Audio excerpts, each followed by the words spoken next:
ওই রিক্সা, তাজমহল রোড। হ মামা যাবো।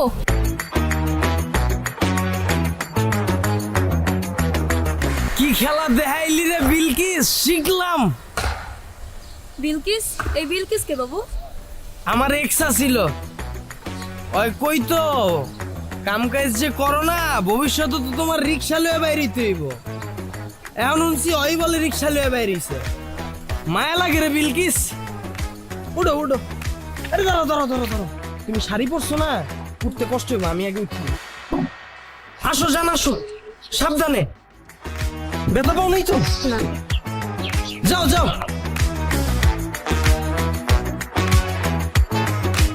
বুঝলা জান, ইতিহাস সাক্ষী, কেউ কাউরে ঠকায়া শান্তিতে থাকতে পারে নাই। পরিস্থিতি এক সময় না এক সময় হাতে হ্যান্ডেল আর পায়ে প্যাডেল ধরাই দেয়, আর অনেক সময় হাতে থালাও ধরাই দেয়। আল্লাহর কি লীলা খেলা, দেখেই মজা লাগতাছে আমার। কি বলতেছো জান এগুলা? আমি কিছুই বুঝতেছি না। তোমার বোঝা লাগবো না, যার বুঝার হ্যাঁ ঠিকই বুঝতাছে।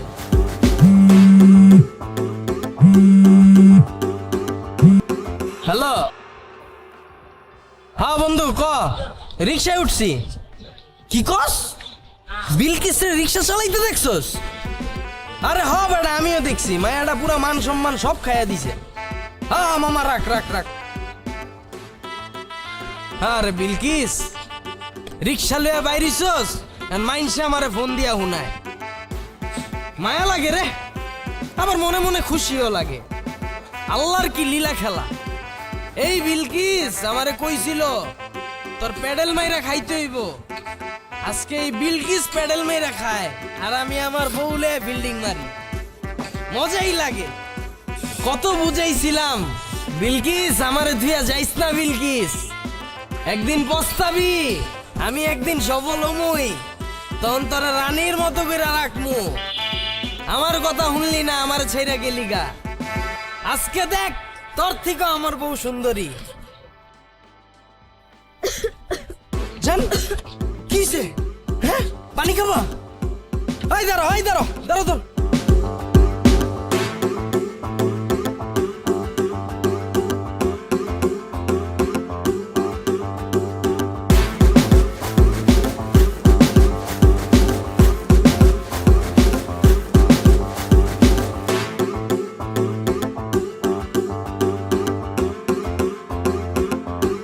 যাও তুমি যাও।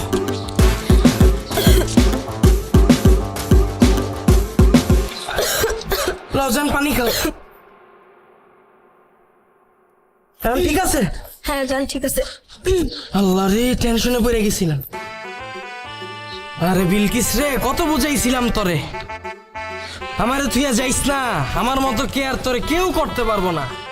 এক সময় শরীর দিয়া এক ফোঁটা ঘাম বাইরিলে টিস্যু দিয়া মুইসা দিতাম, কাশি দেওয়ার আগে পানির বোতল লাগাই দিতাম। আর এখন এই বিলকিস রইদে রইদে খেপ মারে, পানির বোতল যে একটা রিক্সায় রাখবো জায়গা নাই। আহারে মাওলা, বেঈমান গুলারে তুমি এমনে ভাতে মাইরো না, প্রাণে সয় না। কিলো আইসা বসছি।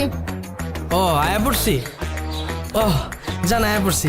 ল তুমি যাও, আমি ভাড়াটা দিয়ে আইতাছি। হ্যাঁ ঠিক আছে।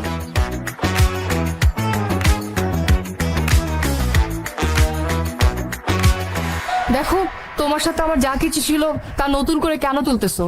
আমি একটা মেয়ে মানুষ, আমি রিক্সা চালাচ্ছি, তার পিছনে নিশ্চয়ই কোনো বড় একটা কারণ আছে। আর কোনো বড় কারণ না থাকলে না মেয়ে মানুষ রিক্সা নিয়ে রাস্তায় নামে না। তো কি হইছিল ওই দিন? তুমি আমার ছেড়ে চলে গেছিলা কেন, আর যোগাযোগ কেন বন্ধ করছিলা? তুমিই বলো, আমি কোনো শান্তিতে ছিলাম? তুমি সারাটা দিন সিগারেট টানতে, তোমার তো কোনো চিন্তা ভাবনাই ছিল না একটা চাকরি বাকরি জোগাড় করবা, এরকম কোনো চিন্তা ভাবনাই আমি তোমার মধ্যে দেখতাম না। আর ওইদিকে আমার বাবা মা প্রত্যেকটা দিন আমাকে প্রেশার কিট করতো বিয়ের জন্য। আমি তোমাকে কত কথা বলছি, কত বোঝানোর চেষ্টা করছি, তুমি কখনো আমার কথা শুনছো? আমার কথা বোঝার চেষ্টা করছো? আর কি বললাম? আমি তোমাকে রিক্সা চালাতে বলছি। আমি তোমাকে কেন রিক্সা চালাতে বলছি? কারণ তুমি তুমি কোনো কাজকর্ম করতে না, তুমি কোনো কিছুতে সিরিয়াস ছিল না, এই জন্য আমি তোমাকে রিক্সা চালাতে বলছি। সবই ঠিক আছে, আমি বুঝলাম। তুমি আর কিছুদিন তো ওয়েট করতে পারতা, তাহলে তো আজকে তুমি রাজরানীর মতো থাকতা। তুমি সফল কেন হয়েছো জানো? আমার জন্য। আজকে আমি যদি তোমাকে ছেড়ে না চলে যেতাম তাহলে তুমি সফল হতে পারতা না। তার একটাই কারণ যে তুমি তোমার লাইফে কখনো সিরিয়াস ছিল না। আর সেটা আমি বুঝতে পেরেছিলাম। আমি জানতাম আমি যদি তোমার লাইফ থেকে চলে না যাই তুমি কিচ্ছু করতে পারবা না, তাই আমি তোমার লাইফ থেকে চলে গেছি। আর তাছাড়া আমার অন্য কোনো উপায় ছিল না। আমার বাবা মার পছন্দের ছেলেকে আমার বিয়ে করতে হয়েছে, তাই আমি আমার বাবা মার পছন্দের ছেলেকে বিয়ে করছি। আচ্ছা ঠিক আছে, আমি তোমার সব কথা মাইনা নিলাম। তুমি রিক্সা নিয়ে কেন বেরিয়েছো আমি তো এটাই বুঝতেছি না।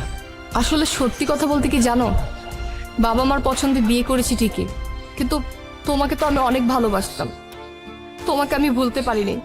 প্রতিনিয়ত আমার তোমার কথা মনে পড়তো। আমি প্রত্যেকটা দিন কান্না করতাম। আমি ভাবতাম কি আমি যা করছি অনেক বড় ভুল করছি, আমি তোমাকে হারায় ফেলছি। আমি সবসময় আমার বাবা মাকে বলতাম তোমাদের জন্য আজকে আমার এই অবস্থা, আমি যাকে ভালোবাসি তাকে পাই নাই। আমার এই কষ্ট আমার বাবা না সহ্য করতে পারে নাই, আমার কথাগুলো আমার বাবা নিতে পারে নাই, যার কারণে আমার বাবা স্টক করার পর আমার বাবা মারা যায়। বাবা মারা যাওয়ার পর আমি না পুরো স্থির হয়ে যাই। কিন্তু আস্তে আস্তে যত দিন যায় আমার হাজবেন্ডের সাথে আমার সম্পর্কটা গভীর হতে থাকে। আসলে আমার কপালটাই মনে হয় খারাপ, বুঝছো?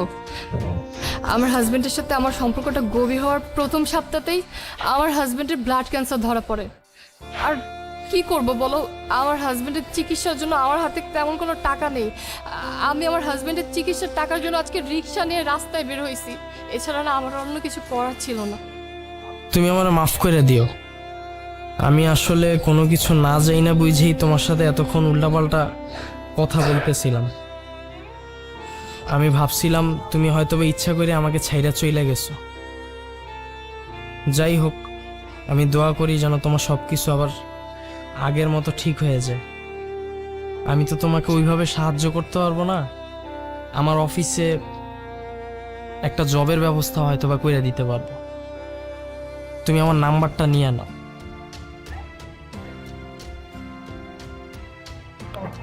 017। তুমি আমার সাথে যোগাযোগ করো, আমি চেষ্টা করব। তোমার বউ না অনেক ভালো, কারণ তুমি এতক্ষণ যাবত তোমার এক্সকে নিয়ে এত উল্টাপাল্টা কথা বললা, তোমার বউ কিন্তু একটুও রাগ করেনি। আসলে আমার আর আমার ওয়াইফের সেম মেন্টালিটি। তুমি যোগাযোগ করো, আমি চেষ্টা করব তোমার জন্য। আর কিছু মনে করো না আমার কথা। দোয়া করি সুখী হও।